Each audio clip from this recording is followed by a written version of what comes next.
Everyone in Hitler's high command claimed the war in the West could still be won until the day their most senior field marshal looked at the numbers, looked at the maps, and realized they weren't losing to Allied tanks or planes, but to something far more fatal, reality itself. Inside that French chateau, 25 days after D-Day, he saw a flaw so simple, so glaring, that it made every counterattack, every reinforcement plan, every hold-the-line order collapse before they even reached the battlefield. A flaw so obvious that no amount of fanatical speeches or miracle weapons could hide it. And in that moment, he understood why Germany's finest divisions were dying in place, while the Allies grew stronger every single hour. Why strategy didn't matter anymore. Why courage didn't matter anymore. Why the war, for anyone willing to see it, was already over. All that remained was to say the truth out loud.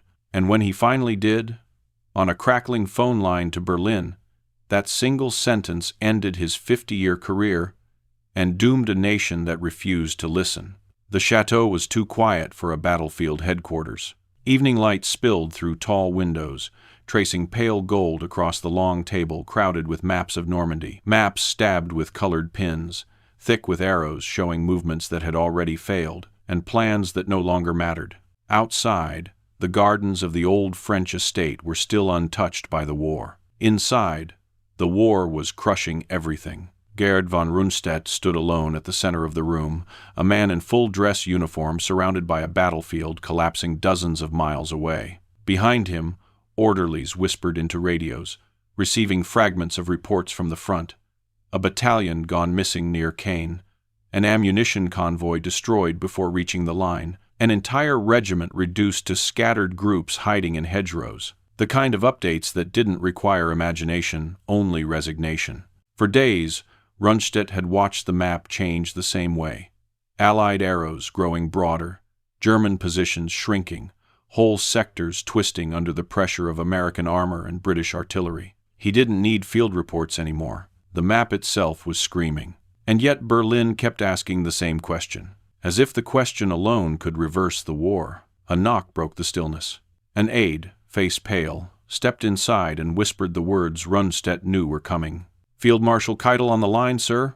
"Well, see no." The senior-most soldier in Germany nodded without looking up. He already knew why the call was coming.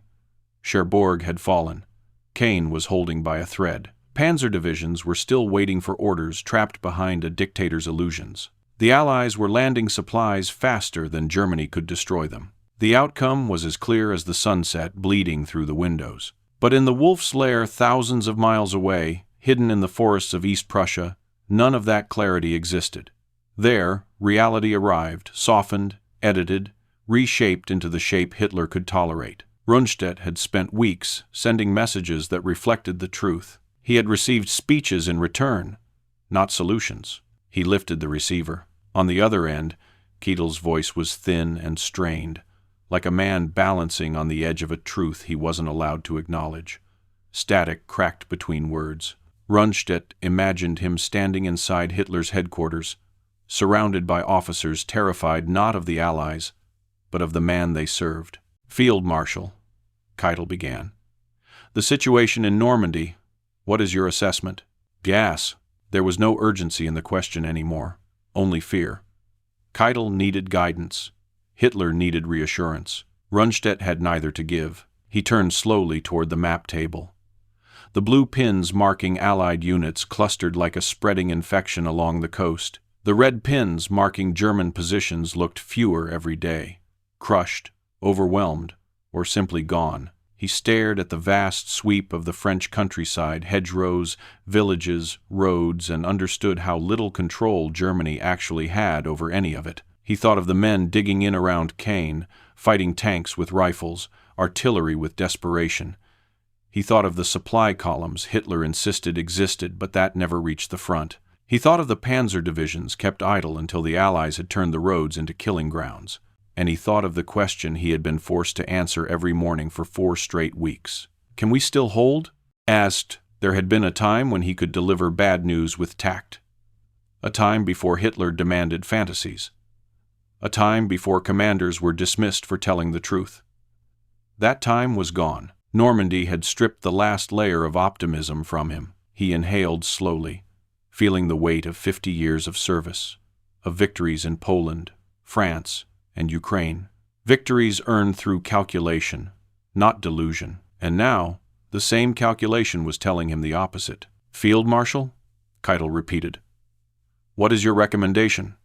"I have her." The room stilled. Even the radios seemed to go silent. Rundstedt rested his hand on the map table, not for support, but to ground himself in the one thing Hitler's headquarters could not manipulate: the reality staring back at him. He didn't raise his voice. He didn't pause. He didn't soften the edges of the truth. His answer cut through the line like steel. "And in Berlin," Keitel said nothing, because there was nothing left to say. The war on the map had already ended. Only the war in Hitler's imagination remained.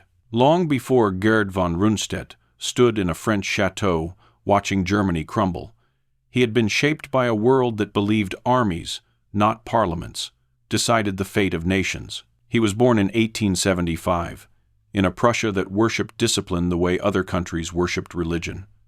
In his family, the army was not a profession, it was bloodline. His grandfather had fought Napoleon when Europe trembled under French boots. His father had served in the Prussian cavalry, a man whose entire sense of identity was built from iron, duty, and the belief that obedience held a country together. For the young Gerd, the future required no imagination.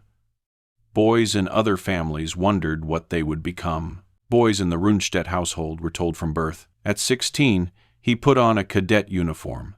It would be the first of many. The Prussian officer academies he entered were not schools in the modern sense. They were factories designed to crush softness and produce steel.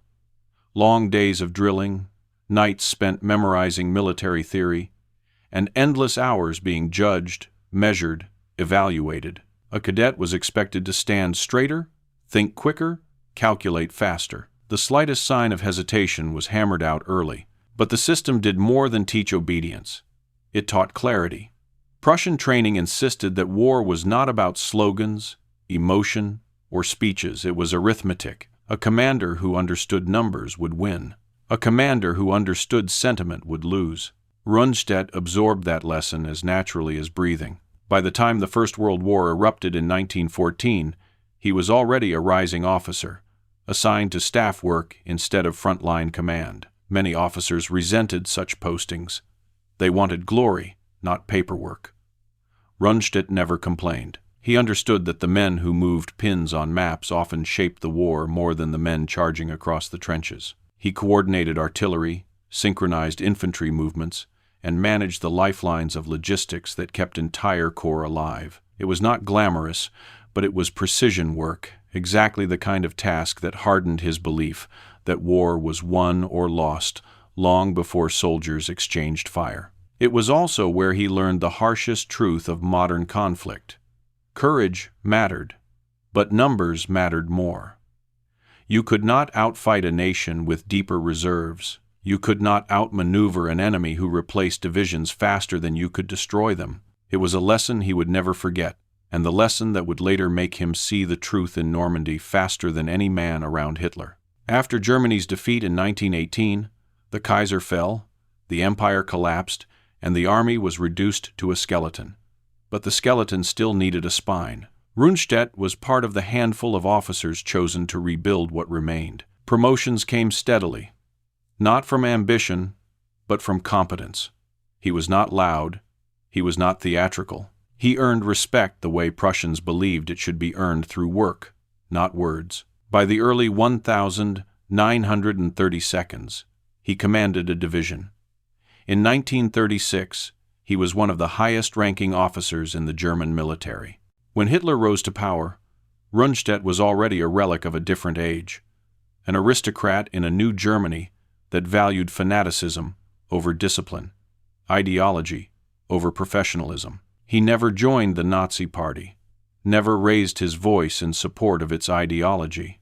He found Hitler crude, unpredictable, intoxicated with his own myth. Among trusted comrades, Rundstedt used a nickname that captured his contempt, the Bohemian Corporal. But contempt was not rebellion. Rundstedt was, above all, a servant of the German state.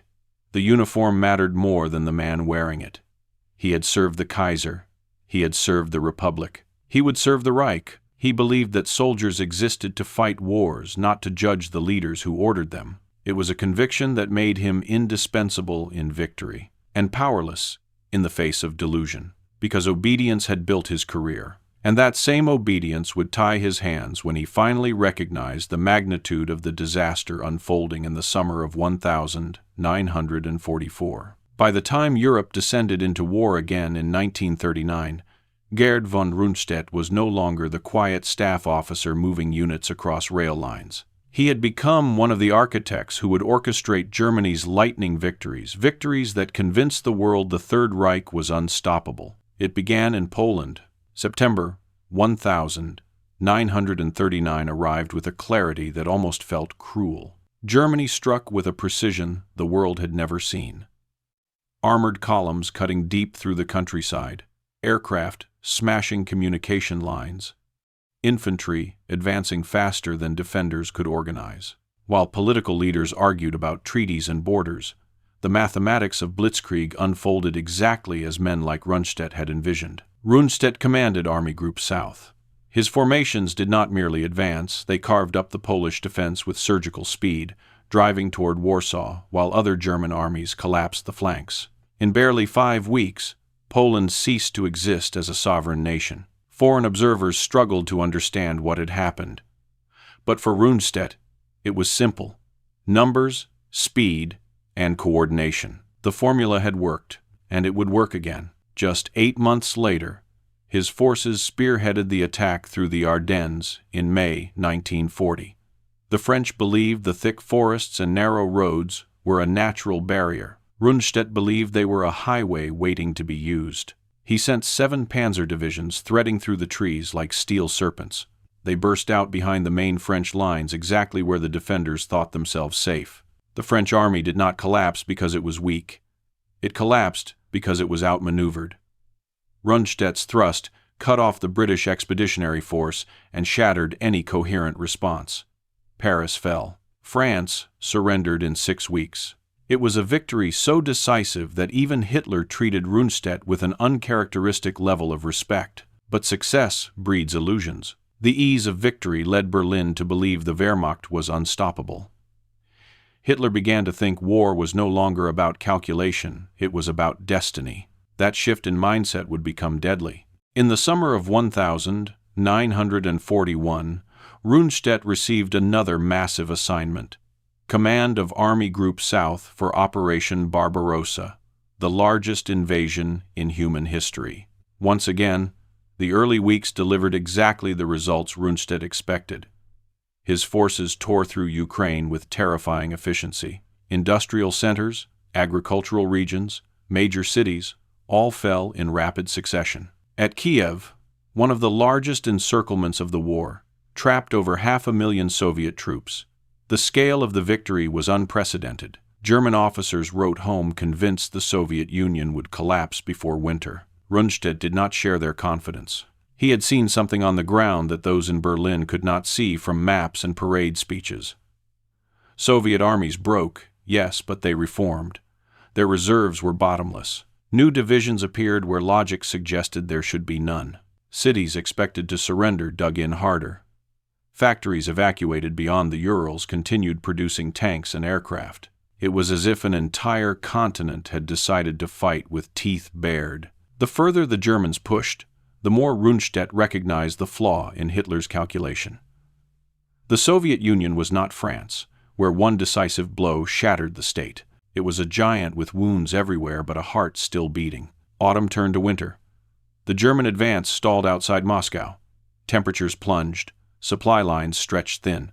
Fuel and ammunition froze before reaching the front. Soviet counterattacks hammered exhausted German formations. Entire units that had marched triumphantly into Ukraine were now clinging to survival. Then came the moment that revealed the widening gap between Hitler's fantasies and military reality. Rundstedt ordered a withdrawal from Rostov, a necessary tactical retreat to avoid encirclement. He had spent his life teaching that a commander must preserve his forces, not sacrifice them for pride. Hitler was furious. He had issued strict orders forbidding any retreat.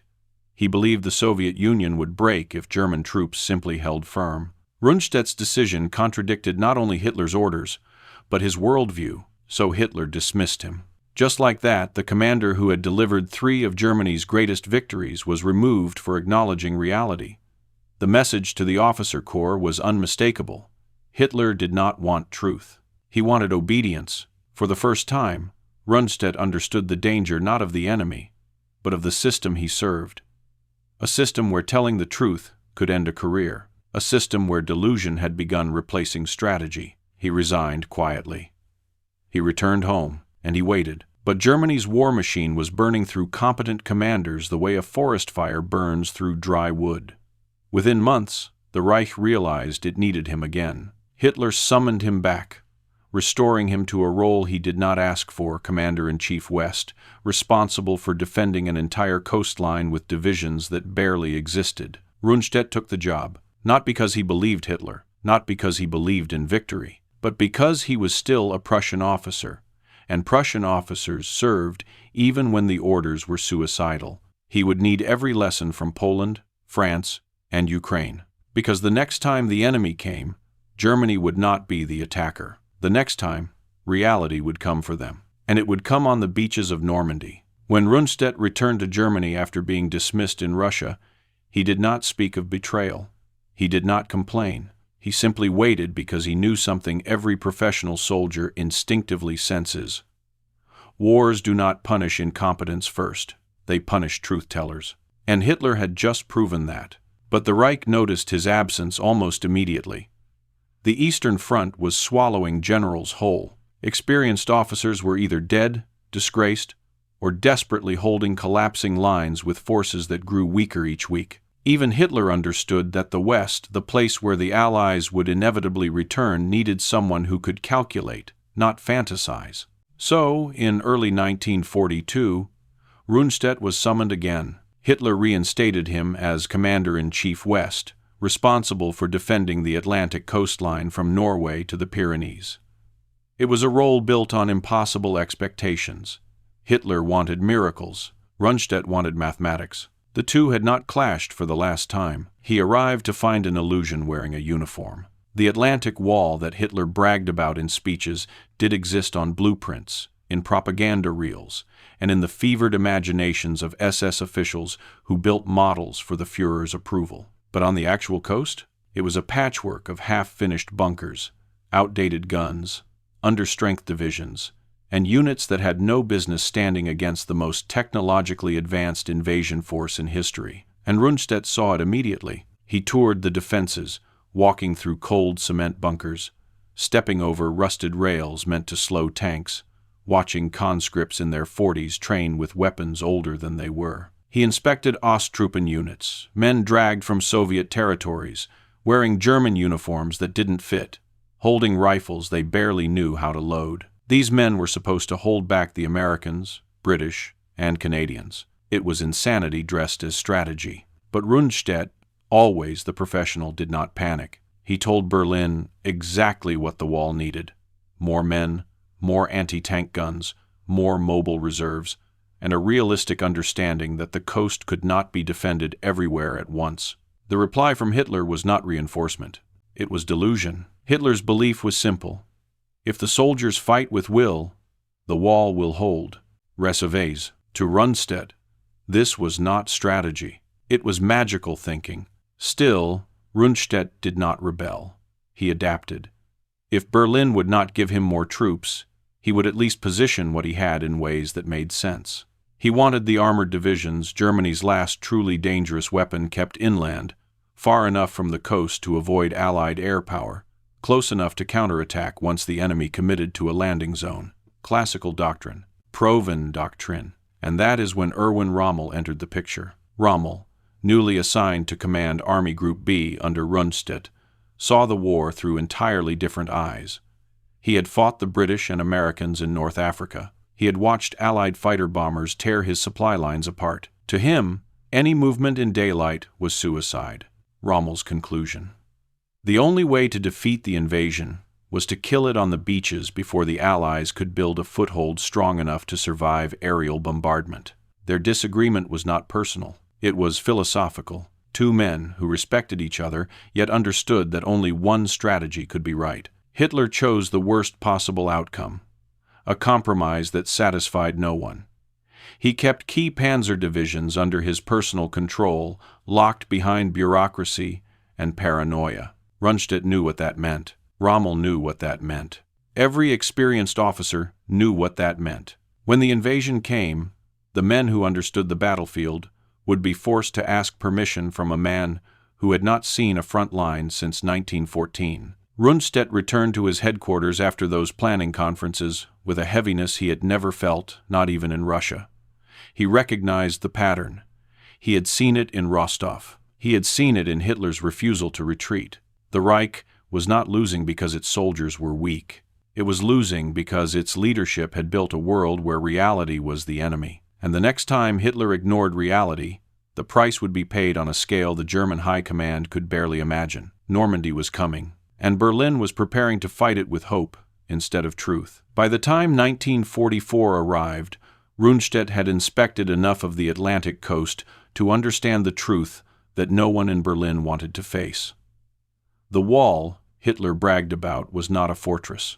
It was a facade. On paper, he commanded more than 50 divisions. In reality, he commanded a ghost army. Some divisions were static units that could not move because they had no trucks, no fuel, no training to redeploy. Others were composed of men in their 40s and 50s, reservists pulled from rear area duties and told they were the shield against the Allies. Several divisions had battalions filled with captured Soviet soldiers rebranded as Osttruppen men who barely spoke German, who had little loyalty to Berlin, and who often carried rifles older than their fathers.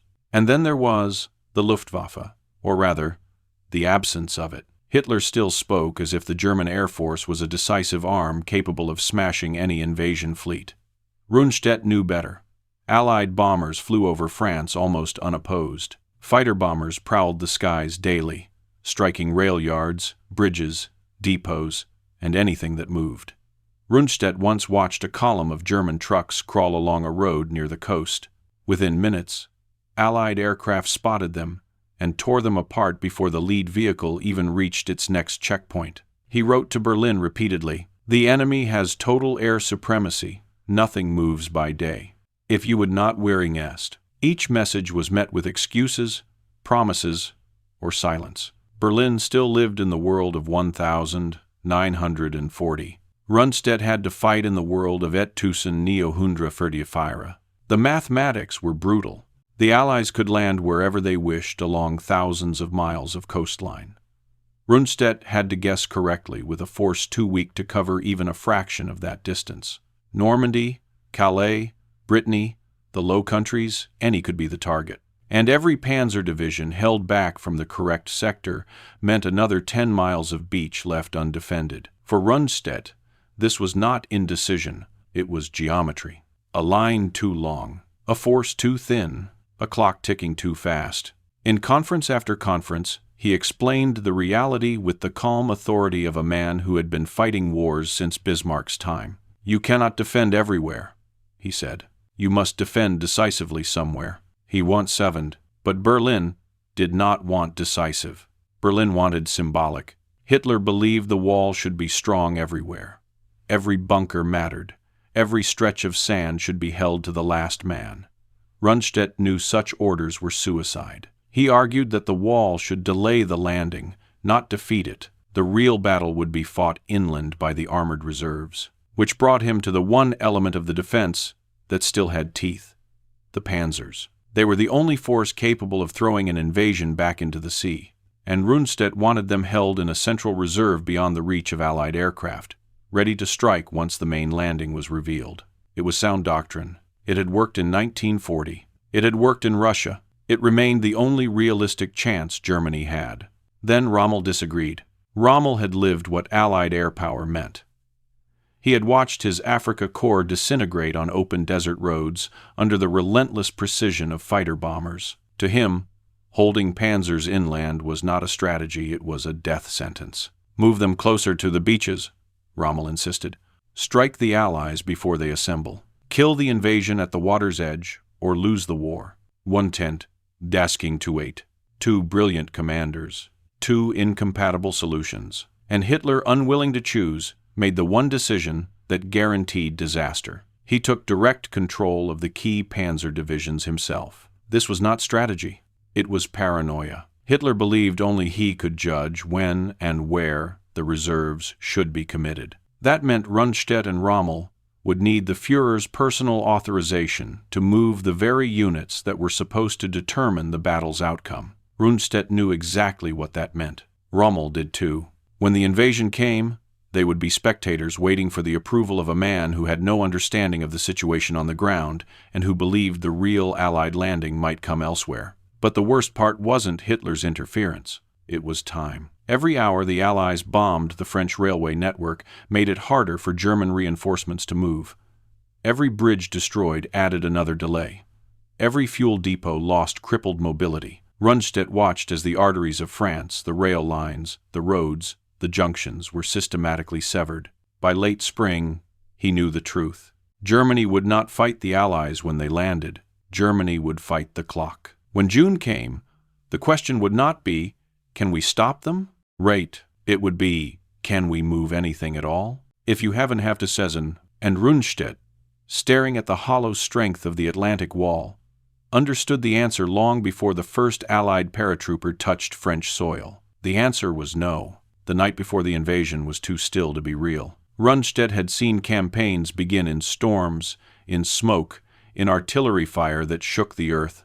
But the night of June 5th, into the early hours of June 6th, 1944, brought a different kind of terror, one born from silence, a silence so heavy it felt staged, as if the world were holding its breath for something enormous. He stood in his headquarters and listened not for gunfire, but for absence. No engines, no signals, no movement along the coast. At 1 a.m., a faint rumble echoed somewhere to the northwest. At first it resembled thunder low, rolling, distant, but it continued far too long. The horizon flickered. Staff officers rushed into the map room. By 1:30 a.m., reports began arriving. Aircraft. Hundreds, no thousands.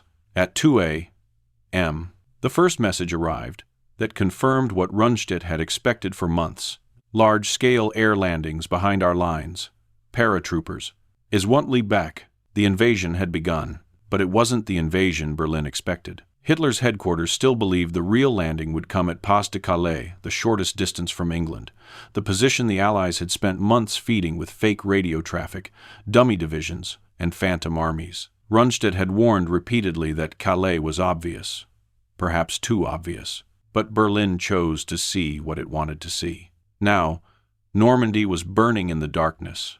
Thousands of Allied transport aircraft roared over the French countryside, dropping paratroopers into moonlit fields and orchards. The night became chaotic flash photography, bursts of tracer fire, glider crashes, scattered drops, men landing miles from their objectives. But to Rundstedt, none of this chaos offered comfort, because chaos did not mean confusion for long. Chaos meant a foothold. And a foothold meant the beginning of something irreversible. By 3 a.m., the phones rang continuously. Some paratroopers had landed directly in flooded fields and drowned.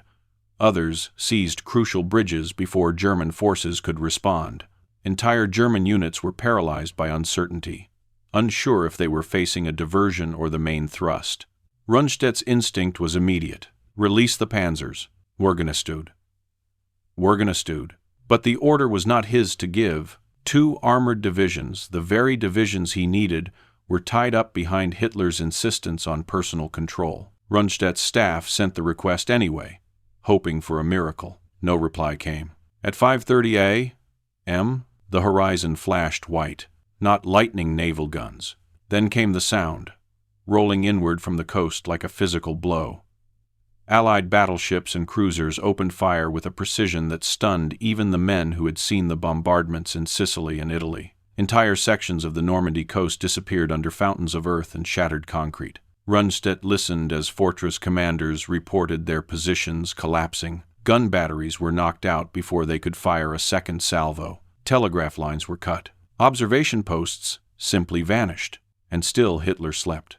No one dared wake him. At 6:30 a.m., the beaches began to fill with men. Utah, Omaha, Gold, Juno, Sword. 5 names that would enter history, 5 names that, in that moment, represented 5 simultaneous disasters unfolding in real time. Rundstedt watched the reports come in like a surgeon staring at a heart monitor showing 5 organs failing at once. At Utah, the Americans landed in the wrong place, but the error helped them. Resistance was light. The beachhead grew fast. At Gold, British forces pushed inland within hours. At Juno, Canadian units fought through brutal defenses, yet secured their objectives. But it was Omaha that seized the room's attention. The first reports from Omaha were horrifying even to hardened generals. American infantry walked into a storm of machine gun fire that cut them down in rows. Entire companies collapsed within minutes. The sea turned dark. Equipment sank. Commanders died before reaching sand. For a moment, it seemed to some that the attack might fail. But Rundstedt knew better. He did not see a possible Allied failure. He saw something far more dangerous. The Allies refusing to break. Every position they held on the beach, no matter how small, was a wound in the German line. And wounds spread. By 9 a.m., he had seen enough. The paratroopers behind the lines, the naval bombardment, the growing pressure on the beaches, the shattered command posts, the stalled communication, the traffic jams, the fog of war that was only falling on one side. "Release the panzers," he repeated. His chief of staff nodded. The request went through again. Still no answer. It was not until nearly noon that Hitler finally awoke, pulled from sleep by whispers in the hallway that the invasion had begun. He arrived in his operations room irritated, not alarmed. To Rundstedt's disbelief, Hitler's first question was not, "Where?" or "How many?" "To Z." It was, "Is this the real landing?" "Oui, yes." The deception had worked too well. Operation Fortitude had convinced him that Normandy was a trick. He believed in the face of every report, from the front, that the Allies were trying to draw German strength away from Calais, so he refused to release the armored reserves. Hours passed while Allied beachheads thickened like a growing infection. By afternoon, thousands of tons of equipment were unloading from transport ships. Artillery, tanks, ammunition, engineers laying roads, bulldozers shaping ramps, medics, supplies, radios, fuel, all flowing in like a tide with no ebb, and Rundstedt still had no panzers. It wasn't until 4 p.m., when Hitler finally accepted that Normandy might indeed be the main landing, that he authorized the armored divisions to move. But by then, they were too late. Allied fighter bombers circled like predators. The moment the German tanks rolled onto open roads, the sky opened. Panzers burned on the roadside. Half-tracks exploded. Supply trucks disintegrated. Columns jammed the narrow French lanes. Platoons were blown apart while still trying to assemble. Hours earlier, those tanks might have driven into the beaches and shattered everything before the Allies could dig in. Now, they were fuel for Allied aircraft. Rundstedt watched the reports come in with the same expression he had worn in the Eastern Front, winter of 1941, the expression of a man who knew a defeat the moment he saw it. Because D-Day was not a single battle. It was a math problem. And the numbers no longer worked. By nightfall, all 5 Allied beachheads were linked, or nearly so. More than 150,000 soldiers had landed. Thousands of vehicles, fuel, ammunition, artillery, air superiority that could not be challenged, naval artillery that could pulverize any counterattack. The truth was devastatingly simple. If Germany did not throw the Allies back into the sea on the first day, then Germany would never throw them back at all. Rundstedt knew this better than anyone in the German high command. He had seen campaigns decided in hours. He had seen fronts collapse from pressure far lighter than what Normandy carried. And now he saw something perhaps only he and Rommel fully understood. The war in the West was already lost. Not because of cowardice, not because of betrayal, but because the leadership in Berlin had fought a fantasy while the Allies fought a war. And the price of that fantasy was now landing on French soil. One wave after another. Unstoppable, inevitable. Everything after June 6th would be retreat, delay, and destruction. The front would bleed, the cities would burn, the divisions would dissolve. But the outcome would never change. Rundstedt saw the end before anyone else would admit it. And 25 days later, he would say it out loud. The first 24 hours after the landings were enough for Rundstedt to understand the shape of the disaster. The next 25 days would show him its depth. D-Day wasn't a single shock. It was a wound that widened every hour, bleeding the Western Front slowly, methodically, without pause. At first, there was still the illusion thin, fragile, but present that the situation might stabilize. Hitler clung to it. Keitel repeated it. Jodl wrote reports crafted to keep it alive. Headquarters in Berlin insisted that the Allied beachheads could still be crushed. They spoke as if the war were a matter of will, not logistics. As if determination alone could reverse mathematics. Rundstedt listened to those messages the way a doctor listens to a patient denying the seriousness of his illness. He knew the tone. It was the tone of a man refusing to admit he was dying. By June 7th, the Allied bridgeheads had deepened by miles. Where the Germans had expected to see bloodied, fragile footholds, they found expanding strongpoints linked by engineers working with frightening speed. The Allies built roads at night under blackout conditions, moved artillery before dawn, constructed supply dumps with the efficiency of a factory assembly line. German headquarters described them as beachheads. Here, Rundstedt described them as foundations. Meanwhile, the German response was disintegrating in places long before the men ever saw the enemy. Allied aircraft had turned France into a landscape of bottlenecks and dead ends. Every railway heading toward Normandy was bombed until it resembled a skeleton. Bridges that had survived years of occupation fell in minutes. Stations that had once been vibrant with movement now echoed with nothing but wind. Divisions that, on paper, should have reached the front in 24 hours, instead took 5 days and arrived depleted, exhausted, and scattered. Every new morning brought the same grim pattern. A fresh German formation would reach Normandy. It would counterattack. It would punch a hole in the Allied line, sometimes brilliant, sometimes almost heroic. Then Allied artillery would answer, then Allied naval guns, then Allied aircraft. By dusk, the German unit that had begun the day with strength would end it with half its vehicles burning, its commanders dead, and its survivors digging shallow graves behind hedgerows. It was warfare by erosion. It was a grinder. And the grinder always turned in one direction. Cherbourg was the first major collapse. The city's fortifications had been celebrated in Nazi propaganda as impregnable. Rundstedt knew better the moment he saw the aerial maps. The port was surrounded, isolated, cut off from reinforcement, starved of fuel. Hitler ordered it held to the last cartridge. Rundstedt understood what that meant.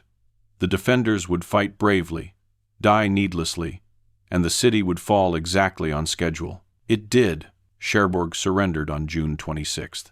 German morale sank with it. Because Cherbourg was not merely a port, it was the deep-water gateway that would allow the Americans to turn the invasion from a gamble into a production line. Once operational, it could feed an army. And the Americans were very good at feeding armies. Rundstedt had seen this once before in Russia. The side with the deeper pockets always arrived with replacements. The side with fewer resources always ran out of them. The Germans were running out of everything. To the east, around Caen, the British and Canadians fought a different kind of battle, a slow, grinding contest for a city that refused to fall. Caen was supposed to be in Allied hands on D-Day itself. Instead, it became a crucible, where some of the best German tank formations were fed piece by piece into the furnace. Rundstedt watched them go in. He never saw them come out. Every day, tanks were lost that could never be replaced. Every day, veteran crews, men trained through years of war, were killed in engagements where their experience meant nothing against the overwhelming weight of Allied guns. Rundstedt knew what this meant. Experienced tank crews were not just soldiers. They were knowledge, and Germany was bleeding that knowledge into the soil of Normandy. Meanwhile, Hitler continued to demand counterattacks. He insisted that a decisive blow would appear if his generals simply believed hard enough. Rundstedt knew this was madness. He had served under 3 governments before Hitler and understood a basic truth that had guided every military doctrine he had ever studied. An army at a numerical and logistical disadvantage cannot win a war of attrition. And yet, attrition was exactly what Normandy had become. By mid-June, Rundstedt no longer asked whether Germany could push the Allies back into the sea. That question was dead. The question now was how long Germany could delay the inevitable breakout into the French interior. Every day the front held, even if only barely, bought a small amount of time. But time for what? There were no new divisions coming, no fresh reserves, no hidden weapon that could change the balance. Germany was simply bleeding to death more slowly in Normandy than it was in Russia. Rommel visited Rundstedt on several occasions during those weeks. Their disagreements over tactics had not vanished, but they no longer mattered. Both men understood the one reality overriding everything else. Rommel said it aloud in a tone stripped of all hope. The enemy's air power alone makes all movement impossible. If we knowed, he didn't say difficult, that are was. He didn't say costly, gang, he said impossible. In Estuary, that was the word Rundstedt would carry into every meeting with Berlin. Impossible. The one word Hitler refused to process. The 2 field marshals walked the same battlefields, spoke to the same exhausted divisions, watched the same sky streaked with Allied aircraft. They could see what Berlin could not.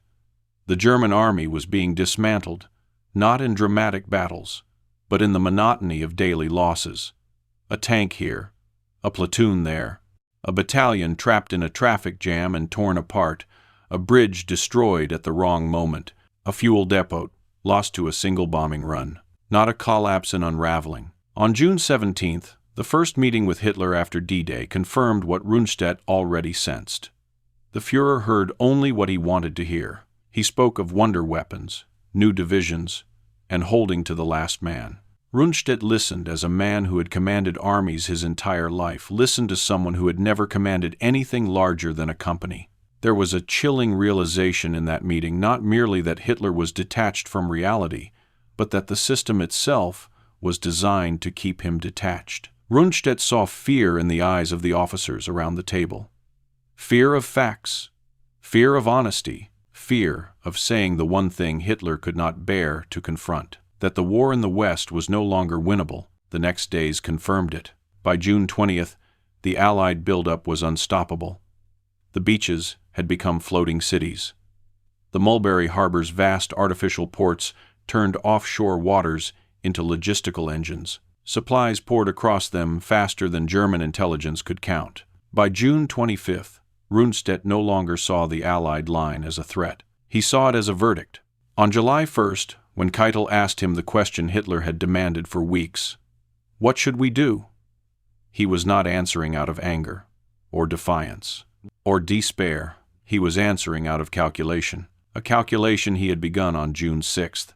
A calculation that grew sharper with every day of blood. A calculation that, by July 1st, was no longer a theory but a fact. And that fact was simple. Germany could not win. Germany could no longer even hope to win. Germany could only choose how completely it wished to be destroyed. And so Rundstedt spoke the one sentence Berlin feared, the sentence that ended his career. Hitler finally agreed to meet his Western commanders on June 17th, but the meeting took place nowhere near the front, not in Caen, not in Cherbourg, not in the shattered fields where German soldiers were dying under Allied fire. Instead, he chose a fortified bunker far behind the lines, a place where he could talk about war without being forced to see it. That alone told Rundstedt everything he needed to know. He traveled with Rommel to the location, moving through France under the constant threat of Allied aircraft. Even the journey itself felt like a commentary on the state of the war. Every few miles, traffic stalled because a road had been cratered by bombs.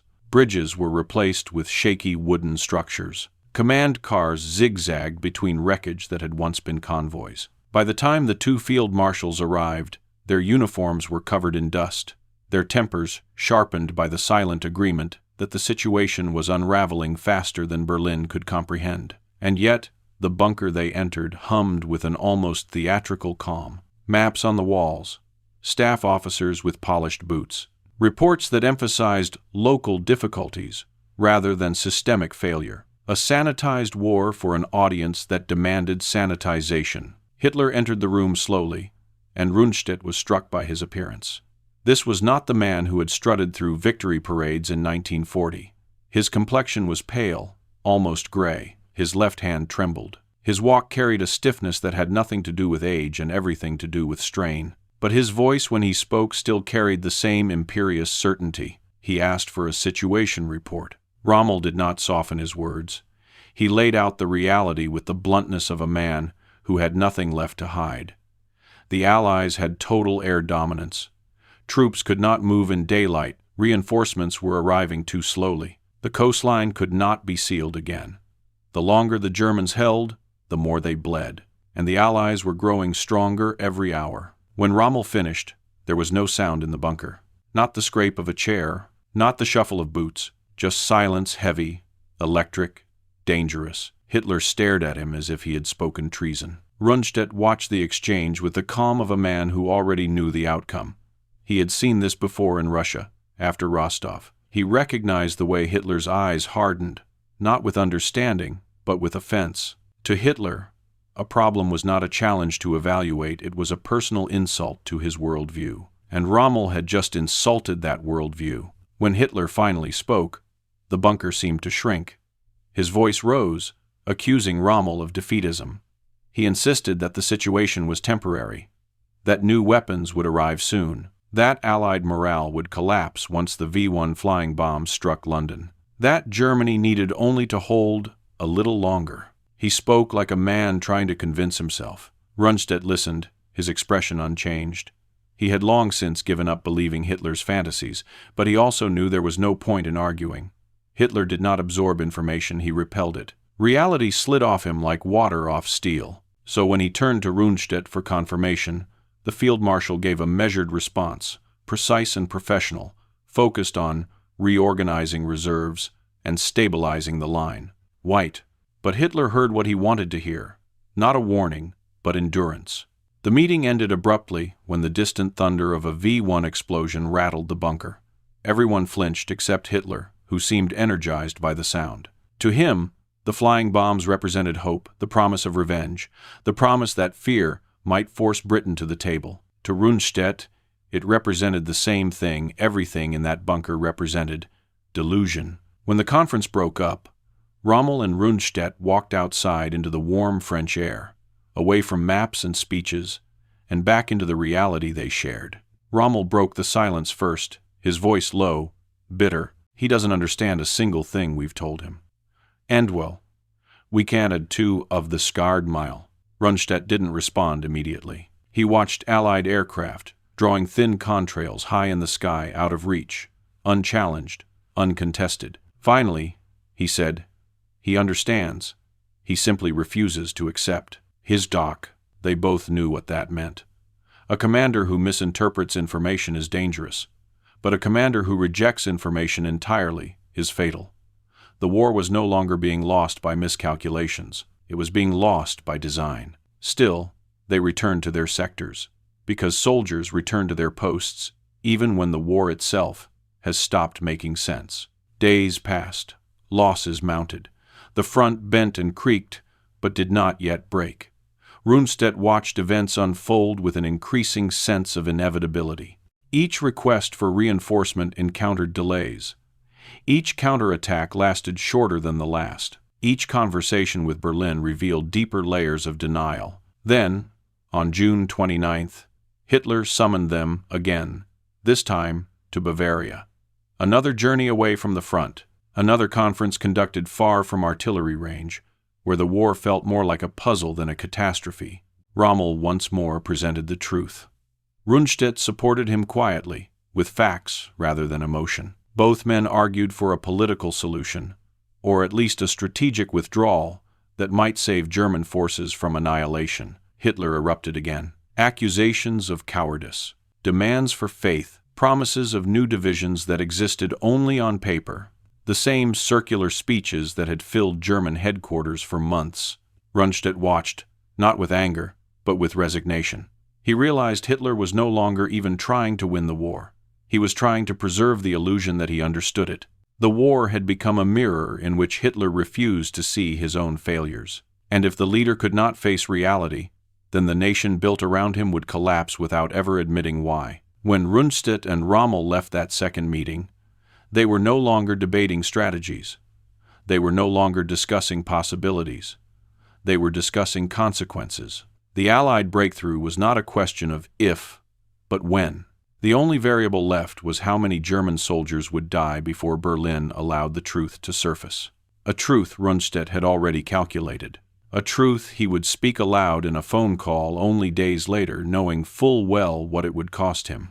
In the weeks after that second meeting with Hitler, the Western Front did not collapse all at once. It caved in the way old buildings do, one beam at a time, each failure weakening the next, until the entire structure stood only because it had not yet fallen. And while the front sagged under Allied pressure, something far more dangerous was happening inside the German command. The system began devouring its own realists. Rundstedt had seen it before in the East, when commanders who spoke honestly about Moscow's defenses or the condition of their troops vanished from their posts.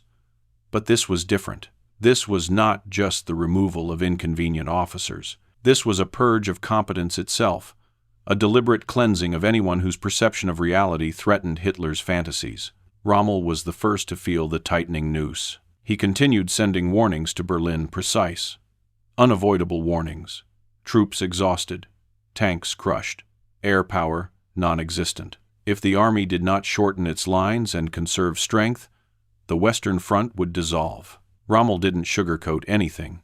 He didn't know how. To him, honesty was oxygen. To Hitler, honesty was poison. When Rommel argued that the war could no longer be won militarily and that Germany should consider a political solution, he crossed an invisible line.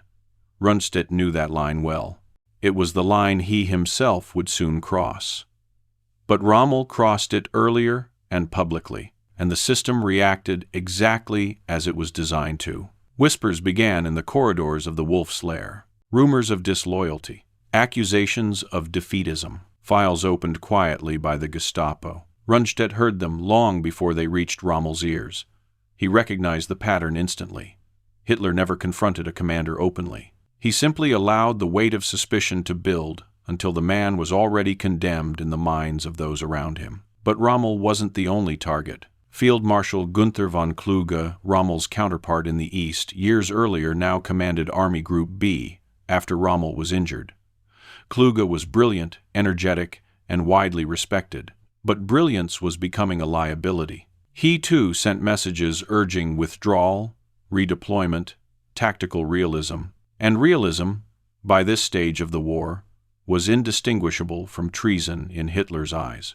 Then came July 20th, the bomb at the Wolf's Lair. The explosion that shook the walls of Hitler's headquarters reverberated far beyond the forest of East Prussia.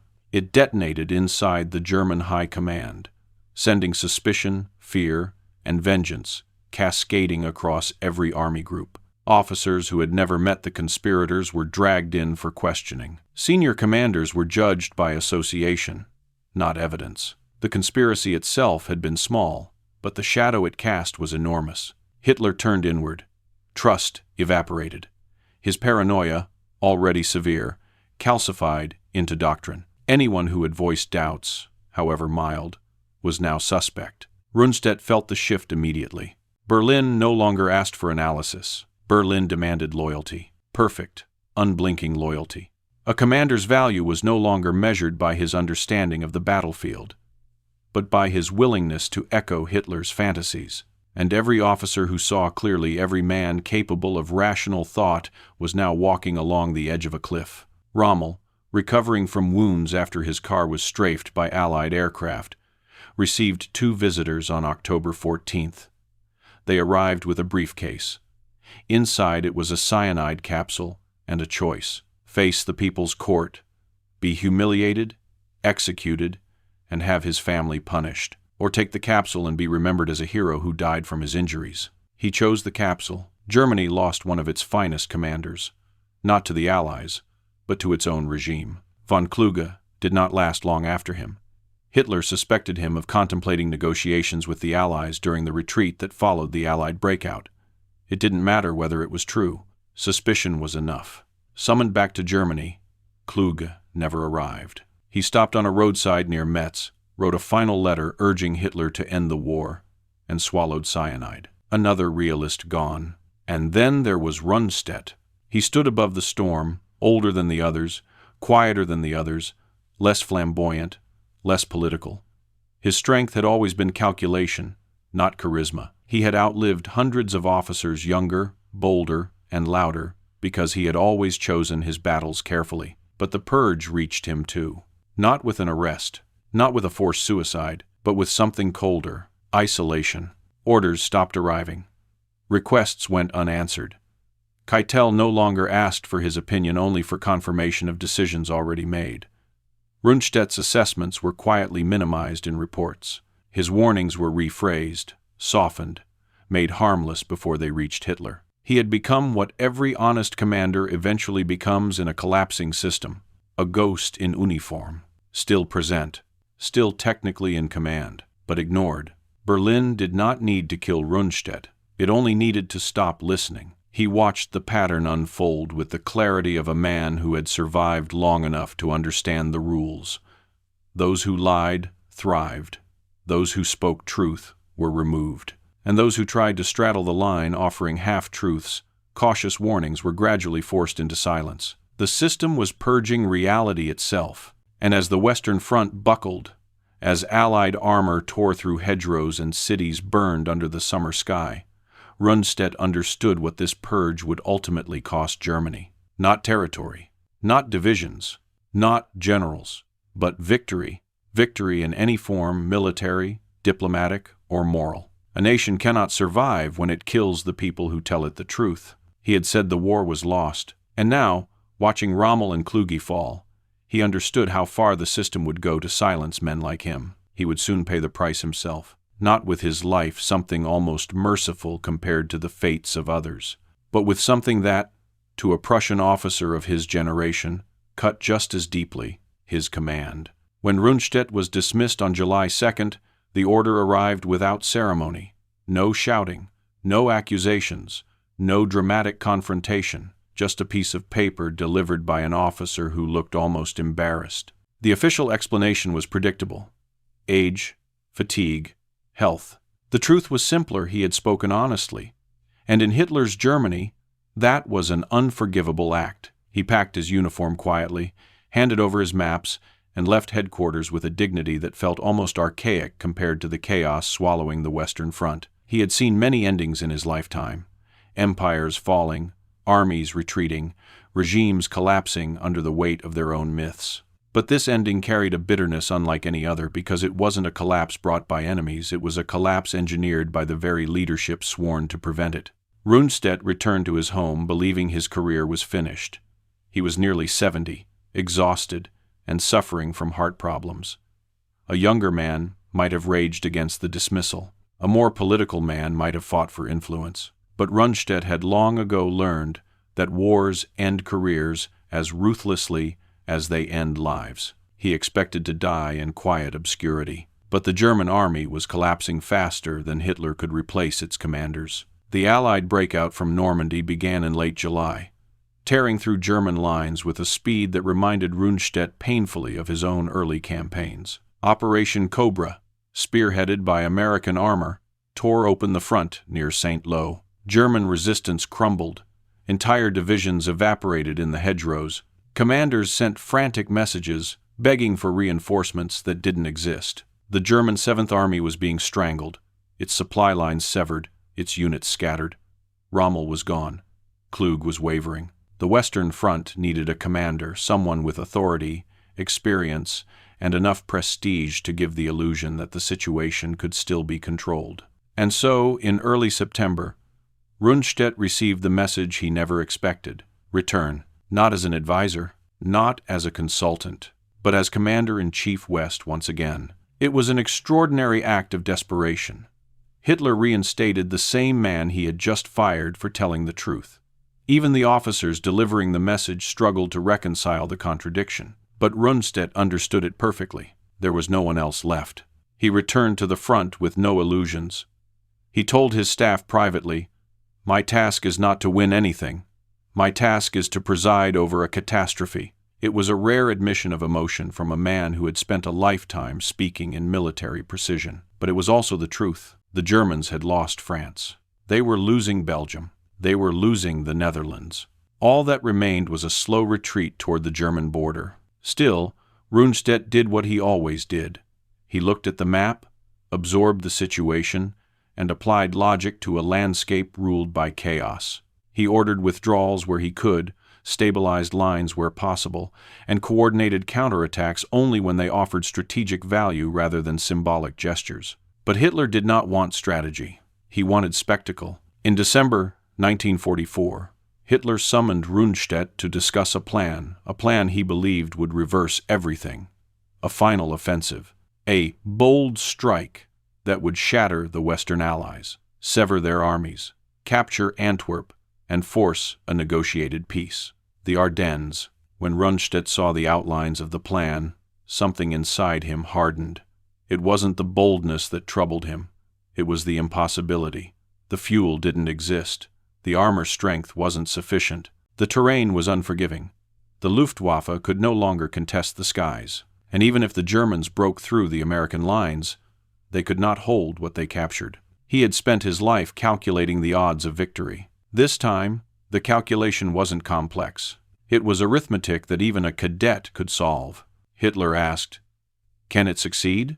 "Ducide," Rundstedt answered carefully, not with open defiance that would only trigger another dismissal, but with precision. "We do not possess the strength for such an operation. A limited attack may achieve success. A large one cannot." Well, but Hitler wanted the large one. He wanted a miracle. And when dictators want miracles, generals no longer matter. The Battle of the Bulge began on December 16th, 1944. Rundstedt watched the early reports with a sense of grim déjà vu. The initial breakthrough looked dramatic, panzer columns cutting deep into American lines, infantry advancing through the Ardennes forest under cover of fog. For a moment, it felt like Ezer Killensaznegven again. But Rundstedt saw through the illusion instantly. He knew what the fog concealed. He knew what would happen once the skies cleared. And when they did, Allied aircraft returned with a vengeance. The German advance stalled, then shattered. Tanks ran out of fuel. Units were cut off. The offensive bled to death in the snow. Hitler blamed the generals. Of course he did. He summoned Rundstedt on January 1st and asked the question he always asked when reality contradicted his fantasies. What should we do? With the Kampfstode, Rundstedt did not hesitate this time. He did not soften his words. He did not speak in metaphors. He looked Hitler directly in the eyes and said, "Make peace. It's got events." It was not a suggestion. It was a verdict. Hitler dismissed him days later, the third and final time. The pattern was complete. Rundstedt had survived longer than Rommel, longer than Klug, longer than most of the officer corps, but in the end, he met the same fate as every commander who saw clearly. He was removed not because he failed, but because he understood. As he left headquarters, he did not look back. There was nothing left to see. The Reich he had served for decades was collapsing around him. The army he had devoted his life to was bleeding out.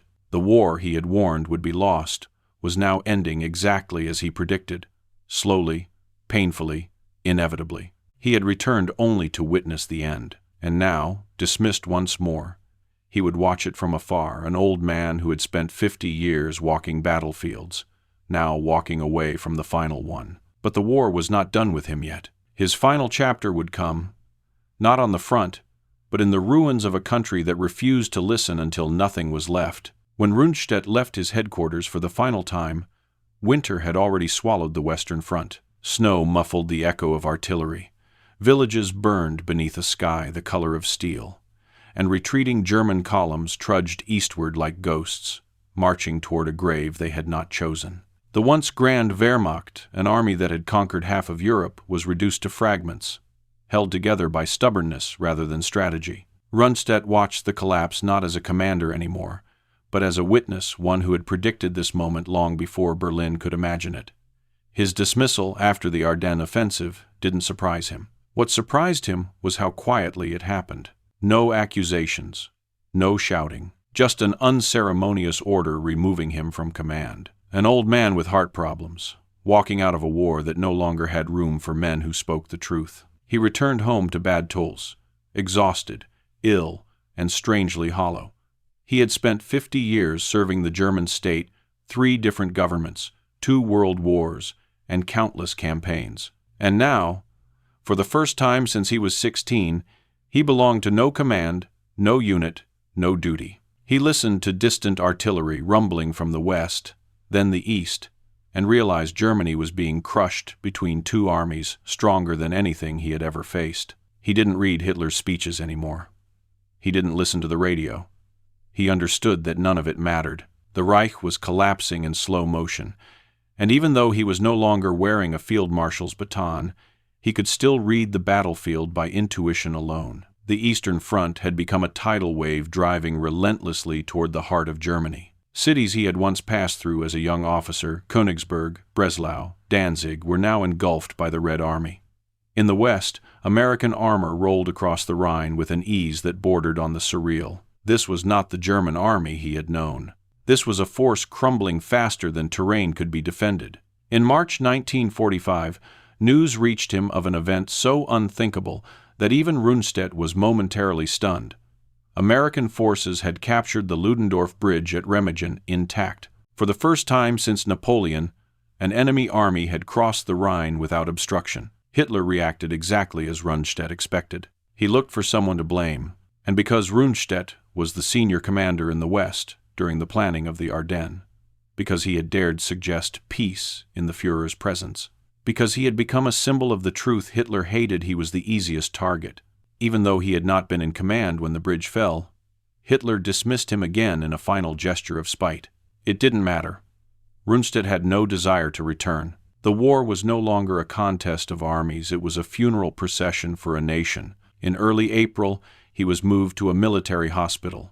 His heart was failing. His leg had become inflamed and infected, a condition worsened by years of relentless duty and the stress of watching his life's work collapse. For the first time, he was immobile while history accelerated around him. On May 1st, 1945, American troops of the 36th Infantry Division entered Bad Tolz. They found Rundstedt in a hospital bed, weary but composed, wearing a simple tunic without decorations. He did not resist. He did not argue. He simply identified himself and surrendered with the same calmness he had displayed when commanding hundreds of thousands of men. To the Americans, he was a relic, one of the last surviving pieces of the old Prussian military aristocracy, a man who had outlived nearly every colleague of his generation. They treated him with formality, unsure whether to categorize him as a hardened Nazi commander or as a professional soldier caught in a machine that no longer resembled the army he had joined as a cadet. Germany surrendered a week later, and just like that, the empire Rundstedt had served his entire adult life ceased to exist. The Americans interrogated him, but gently. They wanted to understand the German command system, the infighting, the failures, the decisions that had shaped the war. Rundstedt answered professionally, never shifting blame, never defending himself, and never expressing regret. He spoke with the detached clarity of a man who had long ago accepted what others were, only now understanding that Germany had never lost the war on the battlefield. It had lost it in its own headquarters. As weeks turned into months, Rundstedt's health deteriorated further. By 1949, British authorities assembled a case against him, accusing him of transmitting Hitler's commando order. The trial never happened. Doctors determined he was too frail to stand, too weak to testify. The charges were quietly dropped. The war had taken everything from him except time, and now, even that was fading. He spent his final years in quiet obscurity near Celle, walking slowly through the garden behind his house, occasionally receiving historians who wanted to understand the war through his eyes. He rarely offered opinions. He didn't write memoirs. He didn't defend his actions. He didn't condemn others. It was as if he had decided that history would judge him without his help. In February 1953, Gerd von Rundstedt died at 77. His funeral was attended by more than 2,000 people, soldiers, officers, old comrades, curious civilians. They laid him to rest under a simple stone. His name, his rank, his dates, no slogans, no victories, no excuses. Just the quiet memorial of a soldier who had seen the truth earlier than anyone and been punished for saying it. In the years after his death, historians continued to circle von Rundstedt's legacy like men trying to decipher a map whose markings had faded. His story did not fit neatly into any category. He was not a zealot like many Nazi generals. He was not a resistor like some of the July 20th conspirators. He was not a visionary strategist, nor was he a reckless gambler. He was something harder to classify. A professional soldier who saw clearly, spoke plainly, and was punished for both. And that is why his story outlived him. Because in the ruins of the Third Reich, in the shattered cities and burned-out factories, in the testimonies of survivors and the grim calculations of military analysts, a single thread ran through every failure Germany suffered. The system destroyed its own eyes. Von Rundstedt was one of those eyes. He had understood the war's trajectory months before others dared whisper it. He had recognized that the Atlantic Wall was a facade, that Allied air power had made classical maneuver impossible, that the Panzer reserves were the only strategic weapon Germany had left, and that the invasion would succeed the moment those reserves were delayed. He saw the mathematics of defeat long before it arrived, and for that he was removed. Historians still debate his moral responsibility. They should. He served a criminal regime without protest. He transmitted orders he found distasteful. He fought wars of aggression with professional detachment. He never resigned, never rebelled, never tried to stop the machine he knew was devouring Europe. But judging him solely through that lens misses the lesson his story ultimately teaches. Because if von Rundstedt embodied anything, it was this: even a skilled professional becomes powerless when truth is treated as treason. Rundstedt was not destroyed by the Allies. He was destroyed by his own headquarters, by the very institution that needed him most. The same happened to Rommel, to Klug, to any officer who saw clearly and said so. Germany did not lose the war simply because the Allies had more tanks, more planes, more factories. It lost because its leaders refused to hear what their own commanders were trying to tell them. It lost because bad news became a crime. It lost because every layer of its hierarchy filtered truth upward, until nothing reached Hitler but fantasy. Rundstedt's downfall was not a personal tragedy. It was a symptom of a system that had made honesty fatal. And this is why his famous words, "End the war, you idiots," endure, not because they were bold, not because they were dramatic, but because they were the first moment in months when someone finally said aloud what the entire high command already knew. Germany didn't lose the war on July 1st, 1944. It had lost it long before that, the moment its leadership decided that loyalty was more valuable than accuracy, obedience more valuable than competence. Rundstedt's story is not a warning about generals or wars. It is a warning about what happens when any organization grows so insulated, so paranoid, so hungry for affirmation, that it smothers the very people capable of saving it. When truth becomes dangerous, failure becomes inevitable. And that is why, decades later, von Rundstedt's tale still resonates, not as a celebration of a flawed commander, nor as a condemnation of a man shaped by his era, but as a reminder: no army, no institution, no nation can survive when it silences the voices that see clearly. Because sooner or later, reality arrives. And when it does not negotiate. In the end, the story of Gerd von Rundstedt is not the story of a hero, nor is it the story of a villain. It is the story of a man standing inside a collapsing world, watching the truth disappear under the weight of loyalty tests, propaganda, and fear. A man who understood the direction of the war long before the front lines reflected it. A man who tried, however quietly, to force reality back into a system that had stopped recognizing it. But reality does not wait for permission to be acknowledged. It simply arrives. On July 1st, 1944, it took the form of a single sentence spoken over a crackling telephone line. Words that cut through months of silence, layers of delusion, and a command structure built on fantasy. End the war, you idiots. Those words did not come from rage, nor from rebellion. They came from exhaustion, the exhaustion of a man who had spent 50 years mastering warfare, only to watch amateurs and ideologues treat it as theater. They came from clarity, the kind that only emerges when illusions finally collapse. And they came from a sense of responsibility, not to Hitler, not to the regime, but to the soldiers dying for a war that no longer had a purpose. Rundstedt spent the rest of the conflict watching what happened when truth is ignored. Cities burned, generals vanished, an entire nation paid the price for one man's fantasies. And in that final year, as the Reich crumbled under the combined weight of its enemies and its own blindness, Rundstedt became something rare, a witness who lived long enough to see his warnings unfold exactly as he had predicted. He did not celebrate being right. There was nothing to celebrate. What his life ultimately revealed is painfully simple. Wars are not lost on battlefields. They are lost in rooms where truth is unwelcome. They are lost when leaders punish honesty. They are lost when institutions value obedience more than competence. They are lost when survival depends on illusion rather than information. Rundstedt's legacy is not a lesson in strategy.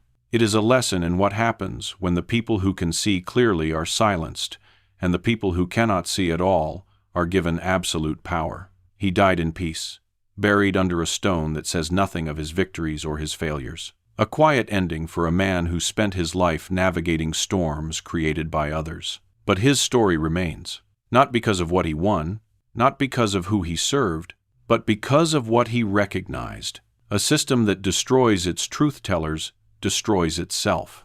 That is the forgotten lesson of July 1st, 1944. That is the weight behind those 6 blunt, furious words. And that is why this story matters not just as history, but as a warning that echoes far beyond the battlefields of Normandy. Before you go, I want to ask you something real, not as viewers, but as people who've watched this entire tragedy unfold. Do you think von Rundstedt was a coward for staying, or the last sane man in a world that refused to listen? There's no easy answer.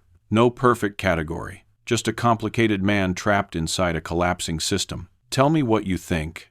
Honestly, was he responsible? Was he powerless? Or was he something in between? Your perspective matters, and the comments on this channel are where some of the best discussions happen. If you want more stories like this, remember to subscribe. And if you're still here at the end of this journey, thank you. You're the reason these forgotten histories stay alive.